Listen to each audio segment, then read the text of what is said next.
La voix des aînés. Il était une fois les femmes. Épisode 4. On me dit seulement qu'il ne fallait pas que je m'amuse avec les messieurs. Avec Cécile, Odette, Arlette, Gabrielle, Léon et Juliette. La première fois que je me suis mis du rouge à lèvres, mon père pensait, il était né en 1860 et quelques. Il n'était pas question que je mette du rouge à lèvres. Alors, quand je partais, vous savez, je sortais du salon et souvent, il y avait une espèce de hall. Là, il y avait une banquette. Souvent, il était là, il se reposait là, parce qu'il n'y avait pas la télévision à ce moment-là. Et quand je m'étais passé du rouge, au lieu de me baisser pour l'embrasser, « Au revoir, je suis pressée !» Je partais vite en courant, prendre mon autobus de l'autre côté. Alors un jour, il m'a dit « Écoute, arrête-toi. Hein. » Il me dit « Ou tu t'arrêtes de mettre le rouge à lèvres, ou alors tu m'embrasses quand même. » Il s'en était rendu compte, on est bête quand on est jeune.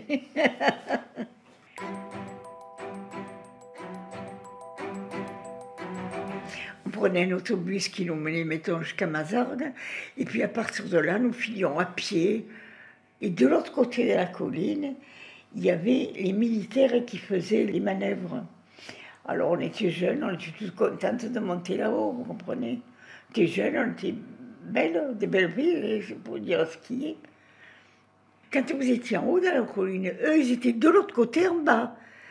Alors de loin, ils nous faisaient des signes bonjour. Enfin, c'était tout, ouais. Je serais incapable de vous dire s'ils avaient un nez long ou un nez court. Hein. D'abord, j'étais toujours miro.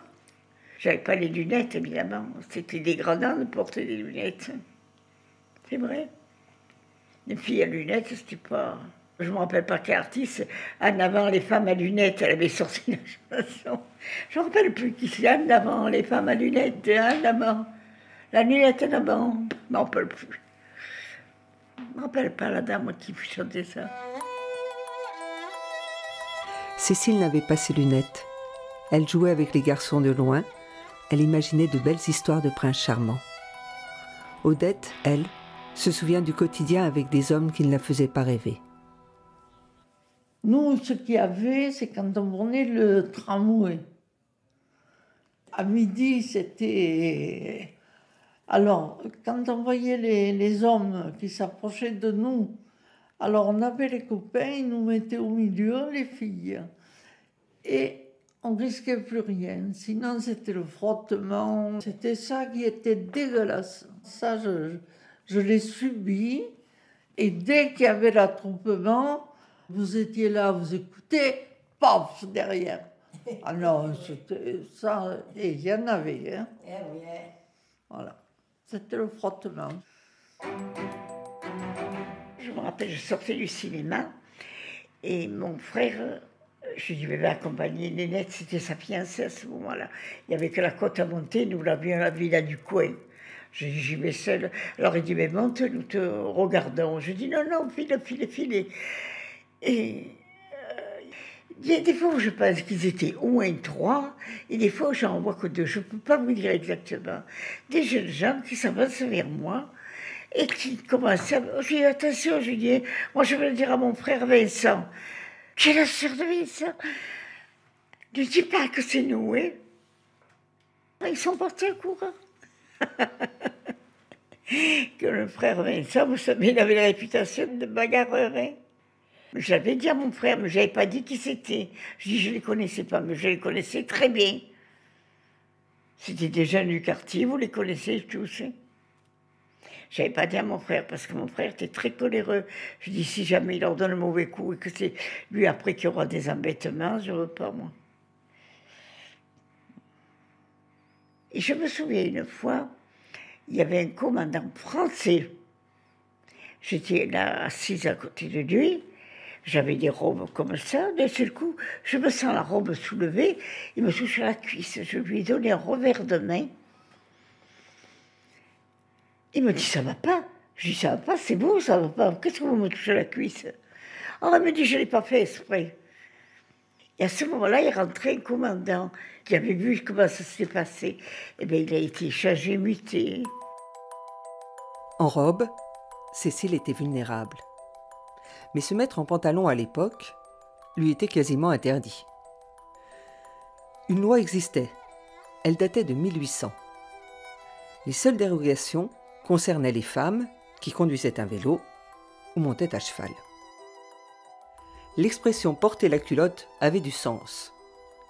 Du moins jusqu'en 1960. Cette année-là, Yves Saint-Laurent et André Courrèges mettent le pantalon pour femme à la mode. Mais dans le monde du travail et à l'école, la robe restera de rigueur jusqu'en 1968.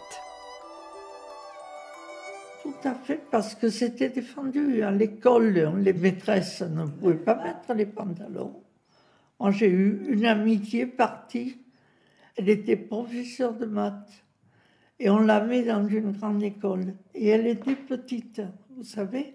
Alors, il fallait qu'elle monte sur un truc pour écrire au tableau. Les jeunes disaient « Oh, aujourd'hui, elle a mis la culotte bleue, aujourd'hui, elle a mis la culotte rose. » Écoutez, elle ne l'a pas supporté, elle est partie.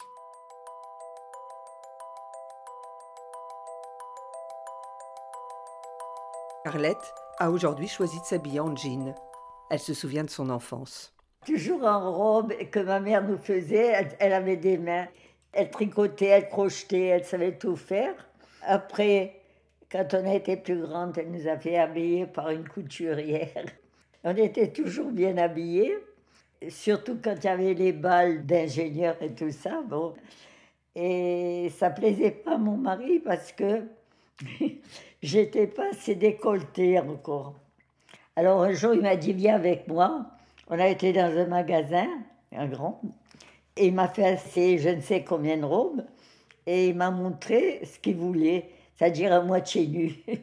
Et un jour, dans une soirée, il y avait une dame qui avait une robe décolletée à partir des fesses, avec deux bretelles, qui est là. Il m'a dit, voilà ce que je voulais, je voudrais que tu portes.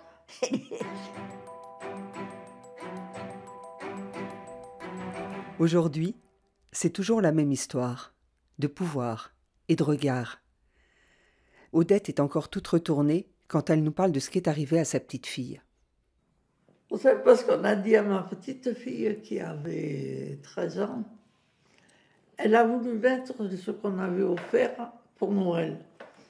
Alors elle avait les pantalons et elle avait la mini-jupe. Vous savez ce qu'ils lui ont dit, les petits de sa classe? Oh là là, tu ressembles à une pute. Vous vous rendez compte?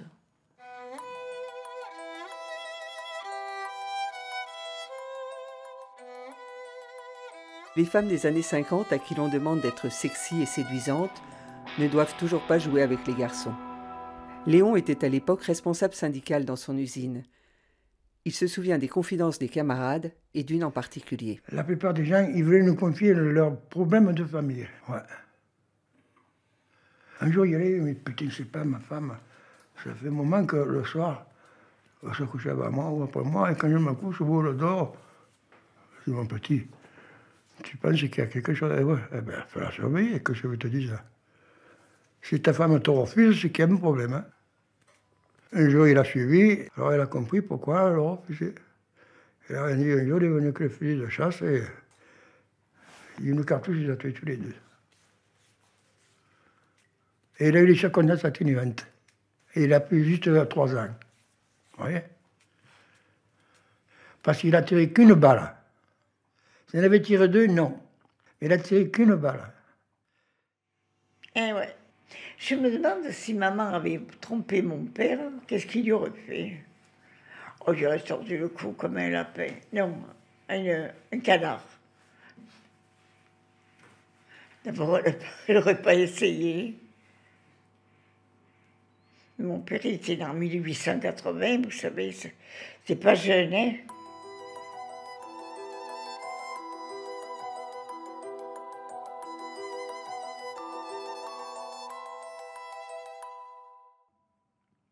Il faut vous montrer quelque chose. Juliette cherche dans son tiroir. Est-ce que c'est celui-là? J'en ai tellement de bouquins. Elle cherche des dates.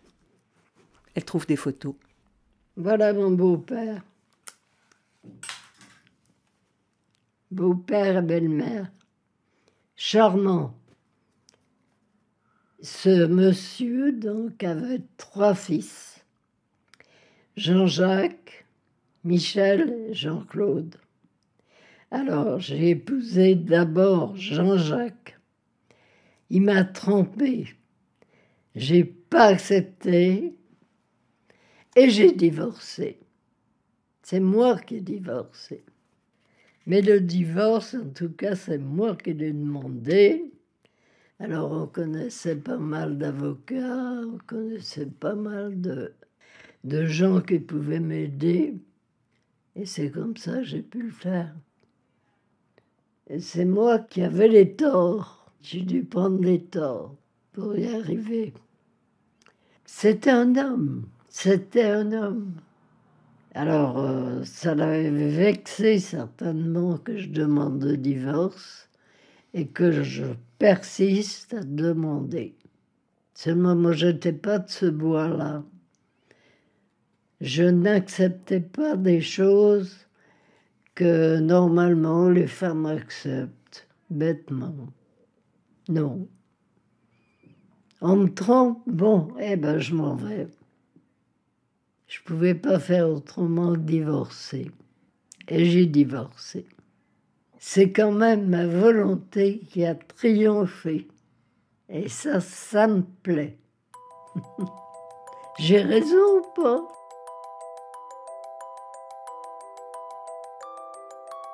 Cécile, Odette, Arlette, Gabrielle, Léon et Juliette vivent aujourd'hui en maison de retraite. La Voix des aînés, une production signée Partage de Voix avec le soutien de la Fondation Corian pour le bien vieillir. Réalisation, Sophie Pillot, Agnès Maton, Michel Créis. Musique, David Gubitsch.